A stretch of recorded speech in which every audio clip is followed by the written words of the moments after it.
Hello എല്ലാവർക്കും നമസ്കാരം. അപ്പോൾ ഇന്ന് നമുക്ക് നല്ല ടേസ്റ്റിയും സിമ്പിളുമായിട്ടുള്ള ഒരു കിച്ചടിയും കടിയും ഉണ്ടാക്കിയാലോ? കടി നമ്മൾ മലയാളികൾ വിചാരിക്കുന്ന കടിയല്ല കേട്ടോ, ഇത് തൈര് വെച്ചൊരു കറിയാണേ. ചെറുതായി സ്പൈസി ആയ കിച്ചടിയും കുറച്ച് ക്രീമി ആയിട്ടുള്ള കടിയും ലഞ്ചിനും ഡിന്നറിനും ഒക്കെ ഏത് പ്രായക്കാർക്കും കഴിക്കാം കേട്ടോ. കാർബോഹൈഡ്രേറ്റും പ്രോട്ടീനും വൈറ്റമിനും എല്ലാം അടങ്ങിയ ഒരു ഹെൽത്തി ഭക്ഷണം കൂടിയാണ് കേട്ടോ കിച്ചടിയും കടിയും. അപ്പം നമുക്ക് വീഡിയോയിലേക്ക് കടക്കാമല്ലേ? അപ്പോൾ ആദ്യം കിച്ചടി ഉണ്ടാക്കാം കേട്ടോ. അതിന് വേണ്ടിയിട്ടുള്ള സാധനങ്ങളാണ് ഇതൊക്കെ. കിച്ചടി ഉണ്ടാക്കാൻ വേണ്ടത് പച്ചരിയും ചെറുപയർ പരിപ്പുമാണ് കേട്ടോ. ഇത് രണ്ടും ഒരേ അളവാണ് കേട്ടോ വേണ്ടത്. 1 കപ്പ് പച്ചരിയും 1 കപ്പ് ചെറുപയർ പരിപ്പും.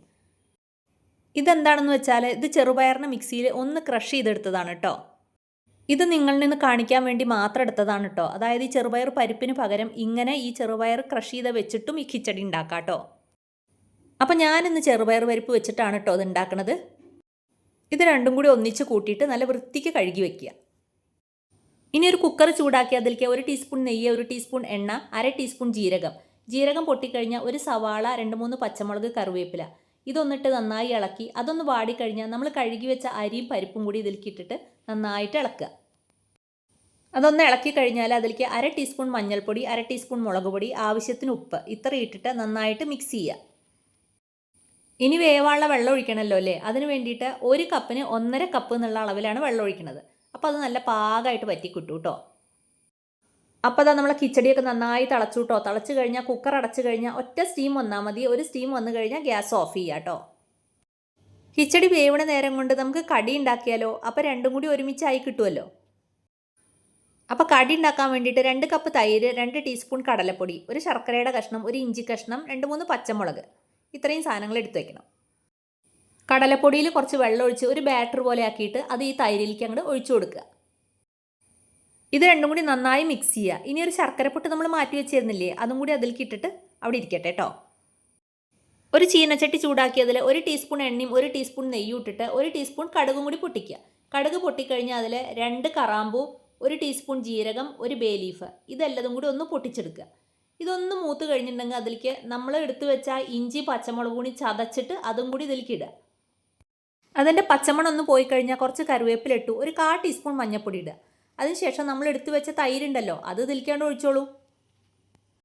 ഇനി നല്ലോണമൊക്കെ ഒന്ന് ഇളക്കി ഇതൊക്കെ എല്ലാം കൂടി ഒന്ന് മിക്സ് ആക്കിയ ശേഷം കുറച്ച് നേരം ചെറിയ തീയിൽ ഇങ്ങനെ കിടക്കട്ടെ.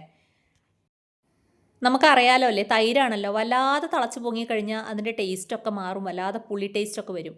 അപ്പോൾ ചെറിയ തീയിൽ ഇങ്ങനെ കടന്നിട്ട് എന്നാൽ ആ കടലപ്പൊടി അതിൽ കടന്ന് ചെറുതായിട്ടൊന്ന് വേവും വേണം. അപ്പോൾ അതിന് വേണ്ടി ചെറിയ തീയിലിട്ടിട്ട് തിളപ്പിക്കുക. ഉപ്പൊക്കെ ഇനി പാകത്തിന് ഇട്ടോളൂ.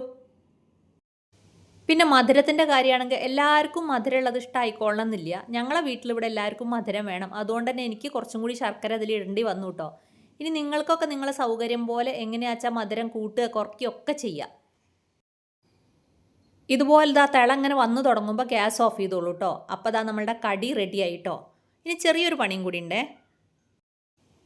അപ്പോൾ ഇതാണ് ആ പണി. കുറച്ച് എണ്ണയിൽ 1/4 ടീസ്പൂൺ ഉലുവയും 1/4 ടീസ്പൂൺ കായം കൂടിയിട്ട് ഒന്ന് മൂപ്പിച്ചിട്ട് ഇതിലേക്കിടുക.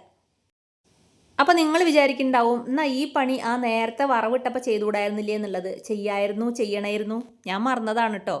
അപ്പോൾ നിങ്ങളിനി അങ്ങനെ ചെയ്താൽ മതി കേട്ടോ. ആദ്യം ചെയ്യുമ്പോൾ തന്നെ ഇത് ഇട്ടാൽ മതിയേ. അപ്പോൾ നമ്മുടെ സ്വാദിഷ്ടമായ കടി റെഡി ആയിട്ടോ. നമ്മൾക്ക് ചോറിനൊക്കെ വേണമെങ്കിൽ ഇതുപോലെ ഉണ്ടാക്കി കഴിക്കാം കേട്ടോ. ചോറിൻ്റെ കൂടെ കഴിക്കാനും ഈ കടി നല്ല ടേസ്റ്റാണേ. പിന്നെ എളുപ്പത്തിലൊക്കെ ഉണ്ടാക്കുമ്പോൾ ഈ കിച്ചടി ഉണ്ടാക്കുമ്പോൾ എപ്പോഴും കടി ഉണ്ടാക്കിക്കൊള്ളണമെന്നൊന്നുമില്ല കേട്ടോ. കുറച്ച് നെയ്യ് അങ്ങോട്ട് ഒഴിക്കുക, എന്നിട്ട് കഴിച്ചു നോക്കൂ, അടിപൊളി ടേസ്റ്റാണേ. അപ്പോൾ ഇന്നിപ്പോൾ ഏതായാലും നിങ്ങളെ കാണിക്കാൻ വേണ്ടിയിട്ട് ഞാൻ കടി ഉണ്ടാക്കിയിട്ടുണ്ടല്ലോ. അപ്പോൾ നമുക്ക് കടി കൂട്ടിയിട്ട് തന്നെ ഒരു പിടി പിടിക്കാമല്ലേ. എന്താ ടേസ്റ്റ് എന്നറിയോ, പറയാൻ വാക്കുകളില്ല കേട്ടോ. അപ്പോൾ നിങ്ങളിതുപോലെ ഉണ്ടാക്കി നോക്കിയിട്ട് പറയൂ കേട്ടോ ടേസ്റ്റൊക്കെ. കൂടെ തന്നെ ചില്ലി ഫ്ലേക്സിനെ സബ്സ്ക്രൈബും ലൈക്കും ഷെയറും കമൻറ്റും ചെയ്യാൻ കൂടി മറക്കരുതേ. അപ്പോൾ അടുത്ത ഒരു വീഡിയോയിൽ കാണുന്നത് വരെ എല്ലാവർക്കും ഗുഡ് ബൈ.